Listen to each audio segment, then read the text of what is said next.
Hey guys, how's it going? So in today's video, we are looking at another thin and light laptop. This is Asus VivoBook 15. So this laptop has been available in Intel configuration for a while, but in today's video, we are looking at the AMD Ryzen 5 configuration. So this is a stylish thin and light laptop and it sports a rather large 15.6 inch screen. The screen is full HD at 1920 by 1080p resolution. This is an IPS panel, it's LED backlit and it has a really wide viewing angle of 178 degrees, which means you can use this laptop at skewed angles and the image and the text is still going to look sharp. So one interesting thing about this laptop is that the screen actually comes with an anti-glare coating. Most of the laptops in the market these days have glossy screen, and the glossy screen makes the laptop very prone to reflections. So if you're using these laptops next to a bright window or a light source, then it's very irritating. So what Asus has done is that they have put an anti-glare coating on this laptop, and this dramatically reduces the reflection. So this makes it very useful if you plan to use this laptop in a room which is very brightly lit, or if you have a window or a door which is open during daytime. Now the caveat is that anti-glare coating reduces the saturation, so when you're watching videos or when you are looking at pictures, the colors don't pop out as much. And if you compare this screen next to a glossy screen, you will definitely see that the colors are not as bright. But personally, I prefer the anti-glare screen. The reflections are really irritating, and if you have ever been sitting in a couch with a window behind you and you're getting the reflection in the screen, it's really irritating. So you will not have these problems, and I think overall the anti-glare coating is a welcome addition. Even though VivoBook has a large 15.6 inch screen, it doesn't feel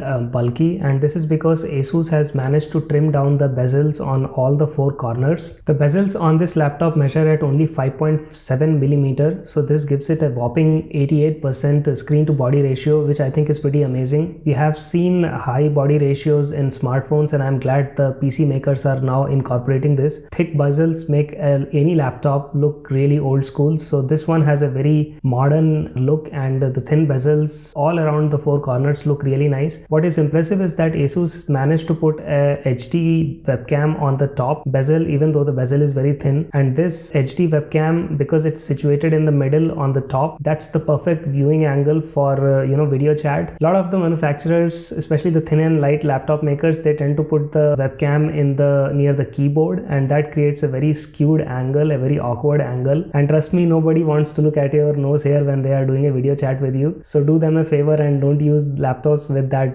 skewed video angle. This laptop is really nice. It has perfect webcam placement, so I think if you do Skype video chat or if you do video conference, you will definitely appreciate the webcam angle. So VivoBook weighs about 3.8 pounds, and this includes the battery. So this is little on the heavier side, but remember, this is 15.6 inch laptop, so this is not like a 13 or a 12 inch laptop. So for the size, I think 3.8 pounds is not bad. So this laptop comes with a 38 watt hour battery, and it is a 2-cell battery. So Asus is claiming an all-day battery life on VivoBook. I think that's a kind of an exaggeration. Now I was able to get about 7 to 8 hours of battery life, and in my testing I kept the screen brightness at around 75%, and so I would say that's not bad. Now one good thing which Asus has done is that they have provided fast charging, so the battery is able to actually charge all the way from 0% to 60% in under 15 minutes. Now let's talk about the build quality of the laptop. So the laptop body is made of polycarbonate, plastic in simple English. It feels pretty robust in hands with no perceptible flex. So this laptop has a unique hinge mechanism. Asus calls this Ergo Flex, and basically what it does is when you open the screen and when the laptop is fully open, it tilts the keyboard slightly by about 2 degrees, and this is because the hinge lifts the keyboard by few millimeters, and this gives the keyboard a very nice ergonomic angle. And when I typed on this keyboard, it felt better than a flat keyboard. Not only does it help with the typing, the ergonomics, it also actually lifts the base of the laptop few millimeters up. So this helps in the cooling, because the fans in the laptop, when they are blowing the hot air, they will be able to have more clearance. The keyboard on VivoBook is really nice. It's a full-size keyboard and it comes with numerical pad, so this is great for people who do a lot of data entry. One bonus is that this keyboard is a backlit keyboard, so this is great for working in dim lit environments. The key travel is about 1.5 millimeter, and this leads to a very pleasant typing experience. The laptop comes with a large touchpad, and there is a fingerprint sensor built right on the top right hand corner of the touchpad, and so this is a very nice welcome addition. This is great for passwordless entry into your laptop, and since this is fully supported by micro Microsoft, the Windows 10 operating system. I love this feature and I wish more laptop makers start incorporating a fingerprint sensor. The touchpad is very responsive and it comes with Windows 10 precision drivers, so it supports all the multi-finger gestures, scrolling with your fingers, pinch and zoom, all the typical multi-touch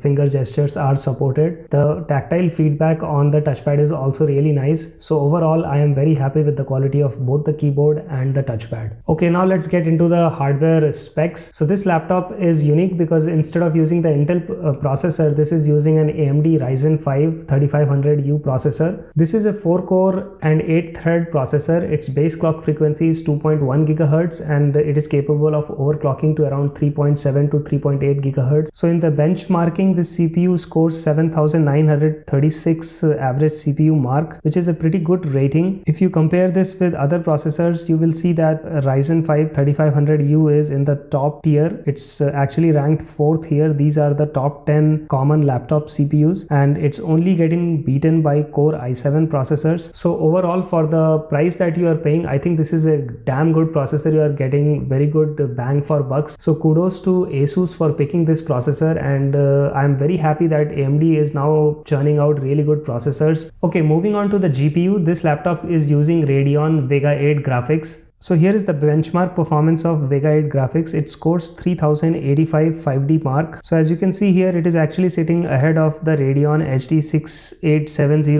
processors and the old school GTX 560. It's slightly behind the GeForce 950M. So this is a pretty good GPU for casual gaming. You will get decent frame rates, but don't expect insane gaming performance. This is after all not a gaming laptop. Okay, moving on to the system RAM. So this laptop comes with 8GB configuration. So 8GB RAM is good enough for casual use, for internet surfing, for social media stuff, for watching videos on YouTube, Netflix, and also for casual gaming. But if you intend to do serious work, say for example content creation, video editing, running Photoshop, or if you are into software development, then 8GB RAM is probably not going to cut it for you, and so I would recommend that you upgrade the RAM. So the RAM configuration is very interesting. The existing 8GB RAM that you get in this laptop, that is split into 2 equal parts. 4GB of RAM is actually soldered to the motherboard, and the laptop comes with only one DIMM slot. So this DIMM slot is currently populated with 4GB RAM. So your upgrade choices are to basically replace this 4GB RAM and upgrade it with either a 8GB stick or a 16GB stick. So if you add a 8GB stick, you will end up with 8GB plus the 4GB soldered RAM, so 12GB of RAM. And if you put a 16GB stick, then you will end up with a 20GB total RAM. So I will throw a link in the description of all the compatible memory modules that are available on Amazon and that work with this laptop. Like I said before, if you are a power user, then I highly recommend that you upgrade the system RAM to either 12GB or 20GB. Those are your only two options. Unfortunately, there is no second DIMM slot, so you can't go beyond that. So it's not possible to get like a 32GB RAM. Now, in order to upgrade the RAM, you will have to open the back of the laptop. There are about 1 dozen screws at the back of the laptop. So all you need is a Phillips screwdriver and unscrew these